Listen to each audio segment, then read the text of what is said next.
This video will be a little bit different. Instead of doing a straight up review like I normally do, this video is going to be about the differences between the original PS2 versions and the HD collection. I'm hoping to compare and contrast the pros and cons of getting the HD collection and the original versions of these games, and hopefully give people an idea of what would be best for them depending on who they are and what they would consider to be the better deal. Now, first off, we have to talk about accessibility. If you're someone who does not own a PlayStation 2, but does own either a PlayStation 3 or an Xbox 360, then I would say to pick up this collection. If you're interested in the series and you want to know where it all started, then the HD collection is a good deal and worth checking out. However, if you own a PS2 and one of the aforementioned consoles, then stick around, and maybe you'll see whether or not you're better off with the HD collection or just getting the PS2 versions. Now let's talk about the most important thing concerning an HD conversion, the visuals. I played all three games in their original forms on the PS2, and I can safely say that the HD upscales are clearly sharper and more cleaned up. Visually, the HD collection looks great. The games all play silky smooth. However, there is a really odd thing that needs to be addressed. Now, during anything that is rendered within the game's engines, everything looks just fine. However, whenever there's an FMV, or when you access a menu, the screen size shifts from widescreen 16:9 to the outdated 4:3. Now, for FMVs, I can understand not wanting to stretch or crop the original videos that were meant to be in that resolution. But the menus and the title screen? It's just odd and jarring at times, particularly in the first Devil May Cry, since whenever you pick up an item, it switches to 4:3. But it's just an oddity and can be a little annoying. In terms of audio, as far as I can tell, the audio was already fine in the original games, and they sound exactly the same in the HD collection. The same voice acting remains for all the games. Nothing was dubbed over or redone, and it's pretty much faithful to the original creations. A nice extra tidbit, however, that was added to the HD collection is the ability to listen to every track from all three games.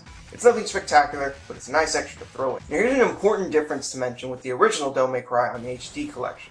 Now, for those who haven't played these games, in the original Devil May Cry, the X button was to attack, and the triangle button was to jump and dodge.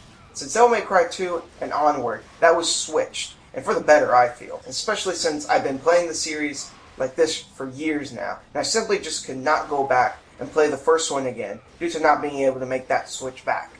For some people, it wasn't an issue, but I know it was for me, and I know it should have been for others too.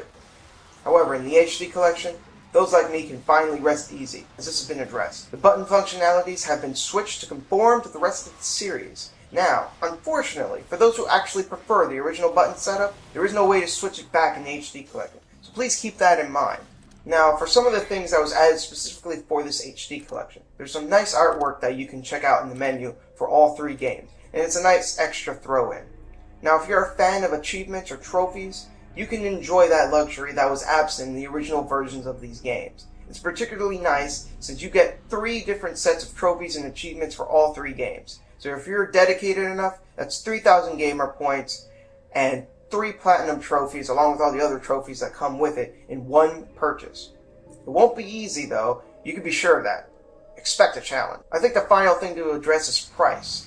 As of this recording, the HD collection is fairly new and is priced at $40 at retail, which isn't too bad of a price in and of itself. However, the Devil May Cry games by themselves on the PS2 are extremely cheap and very easy to find, and you will almost definitely be paying more for the HD collection at this point in time. However, I'm sure that the HD collection will eventually go down in price at some point. Whether or not it will go down to a price that is equal or less than getting the original versions is hard to say at this point. In the end, it really depends on you, your situation, and what you want. The PS2 originals are certainly cheaper and just as easy to find. However, the HD collection, despite its one glaring flaw, otherwise makes these old games look brilliant. It's also an added bonus to those, like me, who have had a hard time switching back to the old control screen of the original Devil May Cry. Plus, if you're really into the whole achievement and trophy features, that's certainly an added incentive.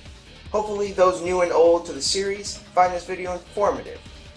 If you have any other questions that were not addressed in this video about the HD collection, feel free to ask in the comment section below. It's been Shintai everyone, take it easy.